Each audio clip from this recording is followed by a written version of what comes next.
First problem చూసుకుంటే July 1st 2000 ఇచ్చారు.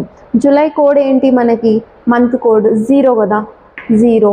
అలానే ఇక్కడ డేట్ వచ్చేసి 1. నెక్స్ట్ ఏం కనుక్కోవాలన్నా last 2 digits 0. Okay, next year code 2000కి ఇయర్ కోడ్ ఏంటి 6. ఓకే, ఇందులో ఎన్ని లీప్ ఇయర్స్ ఉన్నాయి 0. ఓకేనా. సో మనకి ఇక్కడ ఇవన్నీ యాడ్ చేస్తే ఎంత 0 0 0 0 6 + 1 7. 7 వచ్చిన తర్వాత ఏం చేయాలని చెప్పాను, 7 డివైడెడ్ బై 7 చేయాలి.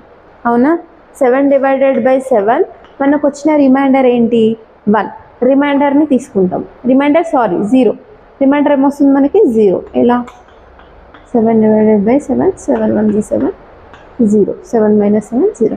సో 0 అంటే ఏంటి మనకి ఇక్కడ, 0 అంటే సాటర్డే. ఓకే.